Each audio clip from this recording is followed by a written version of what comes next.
Good morning, student, once again.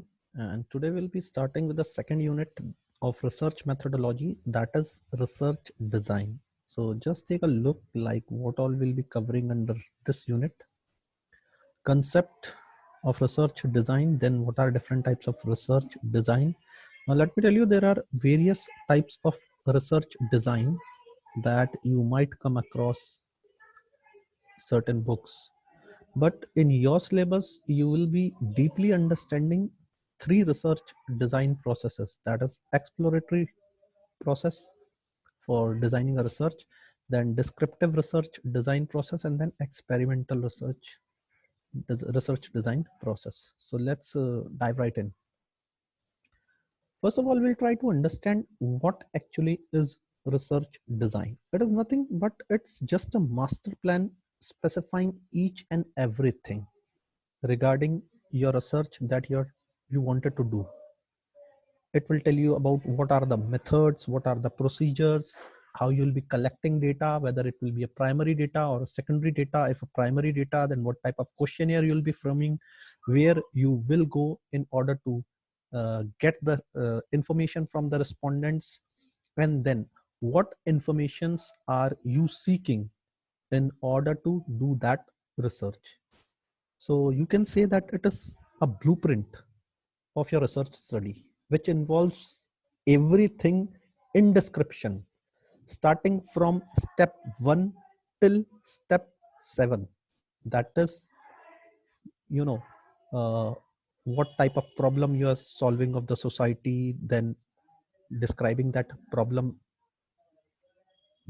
deeply, then everything about sampling, that what will be your sampling population, what will be your sampling size, why you have defined this much sample size, which technique you have used in order to take the sample from the sampling population, tools and methods that you'll use for data collection, and then which software or which technique you would use to analyze those responses from the respondents, and then the testing of hypothesis. Or in other words, you can say that it is, or the research design is just to plan how, when, where data is to be collected and analyzed. So specifying every question that might be asked from any individual regarding your research design. So it is nothing but it is an overall plan about the testing of the research hypothesis which you're testing in your research. Then what are the elements of research design? Generally, you need to be clear about the approach, which type of approach you will be using, whether you'll be going for a quantitative research or a qualitative research, or it contains both, means little bit quantitative, little bit qualitative. And generally, whenever you are using qualitative as well as quantitative data, it becomes a good research design. And not only it solves your problem of what you're trying to find out, but it also gives you additional information regarding your research. Then are you going to follow a conceptual framework or not? Now, what is conceptual framework? Let me give you a blur idea. Suppose you are doing a research on knowing the customer satisfaction regarding, let's say, a product, an FMCG product, let's say Maggie. Okay, you wanted to know whether customers are satisfied by this product of Nestle, that is Maggie, or not. Now, first of all, you need to find out whether someone has already given some techniques to find out satisfaction level of customers while buying any FMCG product, or someone has already given a model to detect customer satisfaction. Like, has someone already told you what are the factors that might affect customer satisfaction while buying any product, any FMCG products? So if you will study it, you might go across certain methods or certain you can say elements that has been suggested by other researchers. If you are following the theory of those researchers or the models that already has been given by some researcher, then you are moving with a conceptual framework. If you are not following any theory, You are only reading the papers, knowing how to measure customer satisfaction, but you want to measure the customer satisfaction with some other factors. Getting it? Or you want to add some more factors that you think might affect the customer satisfaction of an individual while buying any product. Then you are moving in the direction that leads you without a conceptual framework. Then at the end of the research, you will have to give your own framework. So there is nothing good or bad in going with the framework or without the conceptual framework. It totally depends upon the choice of the researcher. Then you need to be clear about methods of data analysis, how you'll be analyzing data. And the best way to go with the data analysis is using any kind of a verified software that follows the guidelines of Indian Research Council. It can be SPSS, it can be Excel also, it can be Advanced Excel, it can be MSc for Excel, it can be SAS, it can be R, it can be Python. So there are lots and lots and lots of software which are verified by Indian Research Council. You can use any one of them, provided you should have the general understanding of how that particular software works and how to use that different types of testings in that software. Then you should be clear about population, sample size, and the sampling technique. Now again, the question comes in the minds of students or the researcher, like which sampling technique is better. Now let me tell you one thing, my dear. No technique is good or bad. I'm repeating it. No sampling technique is good or bad. It totally depends upon the mindset of the researcher and the information that you're trying to collect from the respondent. It is the individual who does the research decides the sampling technique, provided you should have a satisfactory answer why you have used that particular technique. Then what is the time and place of data collection? Now generally you need not to be very accurate, but you should know the range, like within the 6 months of framework I have collected this data. So you need not to be very precise, like on 16th of April 2020 at 12 noon I collected the data. You need not to be that much precise, but you should know the time limits, like within the past 6 months I went to field and I collected the primary data.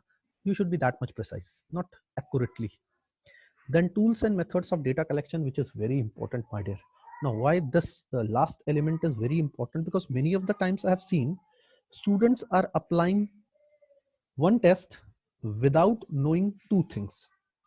One is why you are using that particular test, why not any other? That should be clear to you. And the second thing is, are you satisfying the assumptions of that test? Now what are the assumptions of a particular test, that we will talk later in the 4th unit, but these two things should be very clear to you. Why you're using a particular method, what is so special about that method while conducting a research, and are the data that you have collected from the field, is it satisfying the assumptions of that particular test? If not, then leave it. If yes, then only proceed with the that research technique. Then again, a broad outline about the research, that basically it provides how research will be carried out and the methods that will be used. And then it says that it includes descriptions of all the variables, whether they are independent variables or they are dependent variables. Then what is the sampling design? Then what is the format of planning for data collection, analysis, and presentation? Then how do you go for any particular research design? First of all, you need to investigate how you will be measuring a particular value, whether you will be going for a structured questionnaire or an unstructured questionnaire. Now, what is a structured or an unstructured questionnaire, my dear? A structured questionnaire is having a set pattern, means it has certain questions, and the way in which you have prepared those questions, that cannot be changed. Question number 1 will always be asked one, question number 2 will always come on the second, and so on, 3 4 5 6. Unstructured questionnaire are basically non-quantitative in nature, or you can say qualitative in nature, which might not give you any value, but they will give you an answer in yes or no, good or bad, uh, up or high, you know, small or medium, large. These types of questions are called as unstructured questionnaire. Like for example, if you'll say, do you read newspaper, then the answer would be yes or no. Do you read it on daily basis? Yes or no. Do you like BJP? Yes or no. So these are basically unstructured questionnaire, because there is no definite answer for it. Like for example, if you'll say what is your weight, an individual will give you a particular figure, so it will give you a quantity, getting it. But unstructured question, they might give you a response which you have not even thought of. Suppose you are asking, you have only two options: do you read a newspaper, yes or no? And he said kabhi kabhi, sometimes. So you have got an answer which was not even present in your questionnaire. Such types of questions are called as unstructured questionnaire. Then many times I've already told you that a good research is that contains both types of question, qualitative answers as well as quantitative answers, because they helps you to find out additional information that might not be that much important for you, but that might help other in the coming scenario to investigate much more about the same topic. And generally these types of researches are very well accepted worldwide.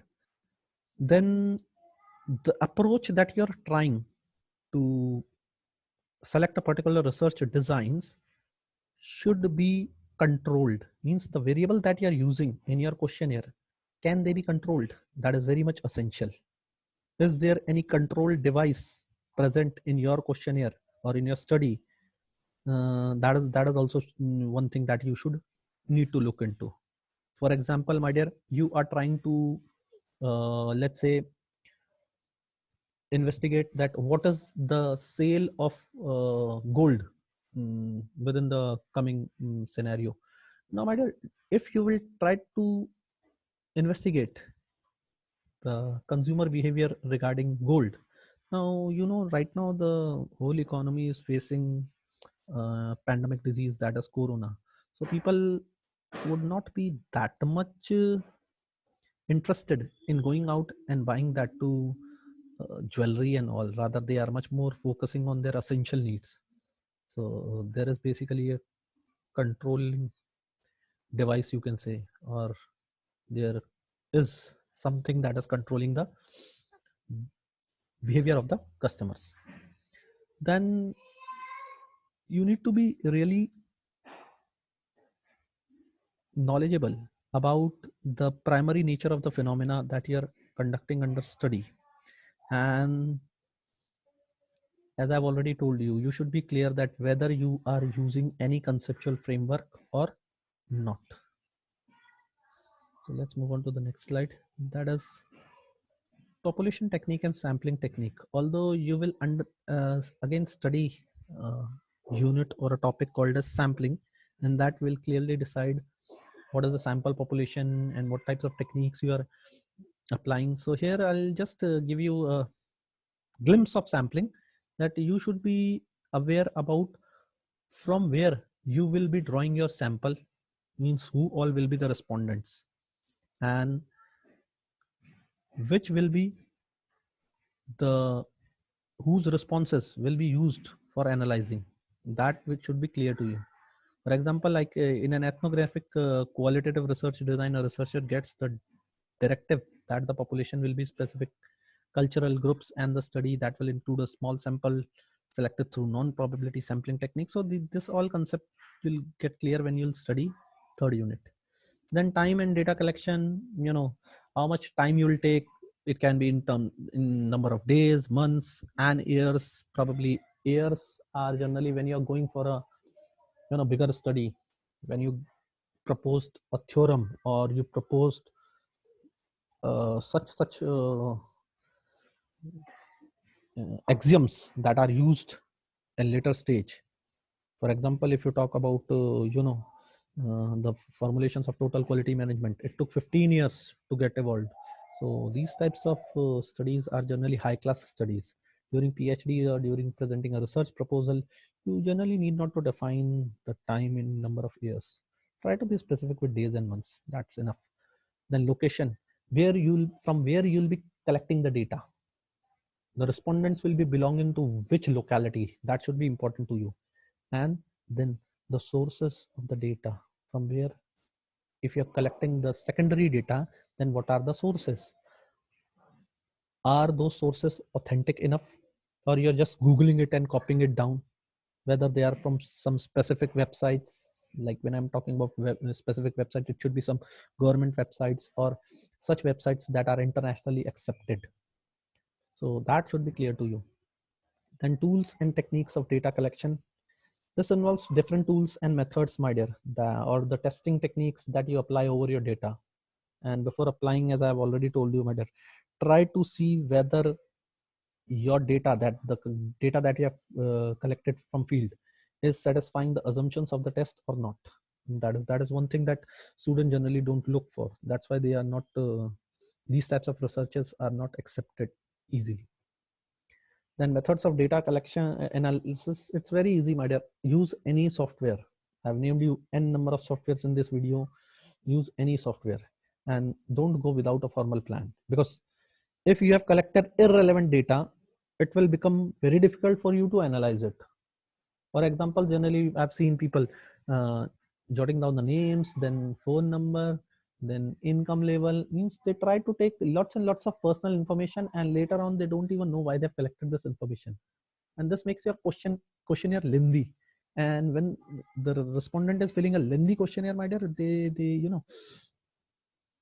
loses their interest in filling down the questionnaire, and then they give you haphazard results, which leads to false interpretation. So in order to meet the objectives of the study, my dear, researcher must select most appropriate design. So in the next lecture, we'll try to study the 4 factors that affect the research design. Thank you very much.